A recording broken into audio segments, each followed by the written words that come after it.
ለአርባ ምንጭ ብትሄድ የጋሞ ተራሮች ተለጉጌ ከራስ ዳሽን ከትውልድምቱ ቀጥሎ በጣም ከፍተኛ ቦታ ነው። የተራራ ቼን ያለበት ቅዝቃዜ ያለበት ወደ ጨንቻ ወጥተህ የዶርዜን የሸማ ስራ የጊስራ የምታይበት አፕል ኢትዮጵያ ውስጥ ምን መልክ እንዳለው የምታይበት ከዚያ ትንሽ ደግሞ ብትወርድ ወደ ጫሙ አባያ ደግሞ ብትወርድ ከፍተኛ በንጽጽር ሙቀት ያለበት ትላልቅ ሁለት ውሃዎች ያሉበት ኤግዘር ድልድይ ያለበት በቅርብ ርቀት ነጭ ሳር ያለበት የዱር እንስሳት የምታይበት ጫካ የምታይበት አርባ ውሃዎች እንደ ምንጭነት የሚያገለግሉበትን ቦታ የምታይበት አስደናቂ ቦታ ነው።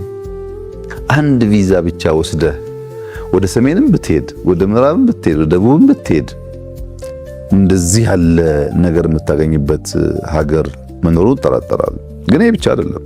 ወደ ሐረር ብትሄድ ብዙ ነገር አለ። ወደ ጅማ ብትሄድ ብዙ ነገር አለ። በየቦታው የኢትዮጵያ ታሪክ በጣም ብዙ ነው። እነዚህን ሁሉ የያዘ ሀገር ነው ኢትዮጵያ።